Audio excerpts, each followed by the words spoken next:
இருட்டுக்கடை அல்வா உரிமையாளர் மருமகனுக்கு சம்மன் அனுப்பப்பட்டிருக்கிறது. நெல்லை இருட்டுக்கடை அல்வா உரிமையாளர் மருமகன் பல்ராம் சிங்குக்கு போலீசார் சம்மன் அனுப்பியிருக்கிறார்கள்.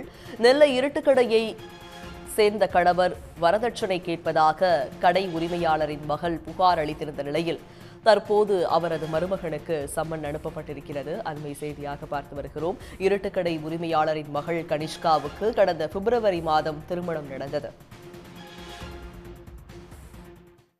திருநெல்வேலி புகழ் இருட்டுக்கடை அல்வா அவருடைய மகள் கோயம்புத்தூரில் திருமணம் பண்ணி கொடுத்துருந்தாங்க.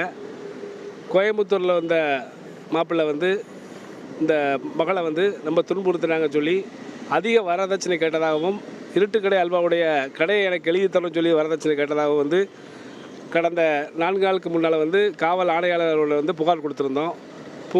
புகாரின் பேரில் அந்த புகாரின் அடிப்படையில் புகார் பாளையங்கோட்டை அனைத்து மகளிர் காவல் நிலையத்துக்கு அனுப்பியிருந்தாங்க.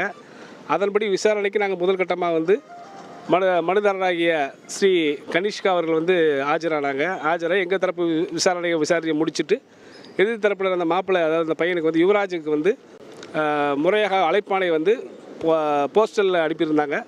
அந்த விசாரணைக்கு இன்னும் அவங்க வரலை. அதுபோக அனைத்து மகளிர் காவல் நிலையத்திலிருந்து அழைப்பானை டைரெக்டாகவும் கொடுத்துருந்தாங்க. டைரெக்டாக போய் நேரில் போய் வீட்லேயும் போய் சம்மன் கொடுத்து அந்த சம்மனை அந்த மாப்பிள்ளையான அந்த பையன் அந்த சம்மனை வாங்கிட்டு திங்கக்கிழமை காலைல 11 மணிக்கு ஆஜராகணும்னு சொல்லி போட்டிருந்தாங்க. திங்கக்கிழமை 11 மணி ஆக போகுது. இன்னும் இப்போ வரைக்கும் அவங்க வரல.